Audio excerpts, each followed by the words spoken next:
Next up on the comedy side, please welcome Chris Putro to the stage. Yeah.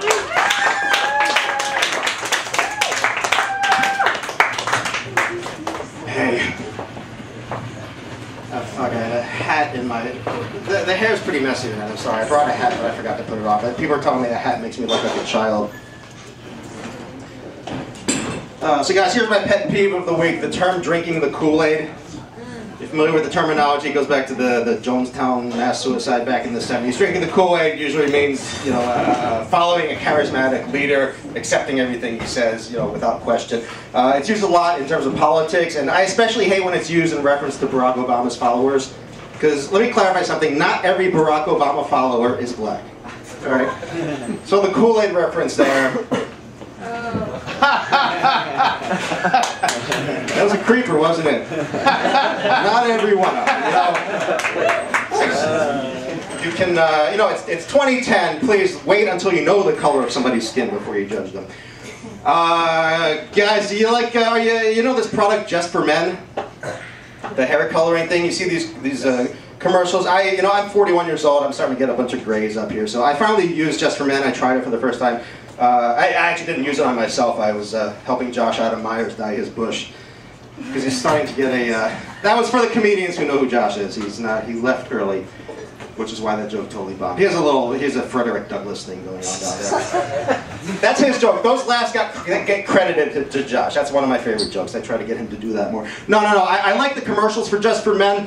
There's the one, there's one where like a single dad is sitting home all lonely, he's gray, he's dateless, and his daughters feel sorry for him, you know the one I'm talking about? They come in carrying the box of Just for Men, and they're like, Daddy, it's time. You do a really nice catch for someone. And he dyes his hair and goes on a date. I would like to see a similar product called Just for Women, with a similar commercial where the girls come up with the box, and but the woman, the mother, instead of using it to dye her hair, she puts it in their food and they die from internal bleeding.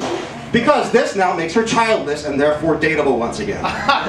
Similar effect that it has on the guy.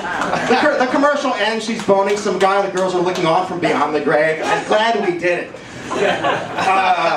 And then there's the other commercial with, they have the ones with Keith Hernandez and Walt Clyde Frazier. There's the Emmett Smith one, which I like, because we all can identify with his situation of not being able to dance with cheerleaders in the end zone because your beard is so fucked up. But there's the other guy who goes to the bar with the salt and pepper beard and he's having trouble picking up the girls.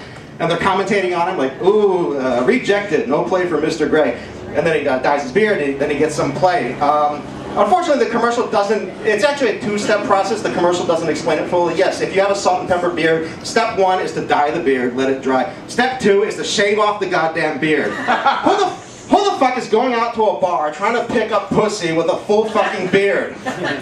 I mean, maybe it's because he's taking facial hair advice from Walt Clyde Frazier and Keith Hernandez. Walt Clyde Frazier, I've actually seen him outside Madison Square Garden. He has a well-coiffed goatee there. But Keith Hernandez, with that, who's been rocking that 70s porn mustache since the 70s. If you're taking advice from them, maybe Just for Men isn't going to solve all your problems. Wow, let's get to the funny stuff now.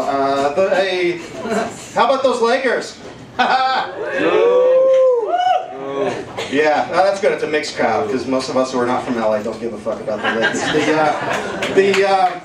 The parade was last week, and there are various reports about the parade. One of them said roughly 2 million people showed up for the parade. Another said 500,000 showed up. Another report said 65,000 showed up. And that was the LA Times, which has never made a factual or mathematical error on the front page before. But no, that's a wide disparity, 65,000, 500, 2 million. And it raises the question, are illegal aliens really that difficult to count?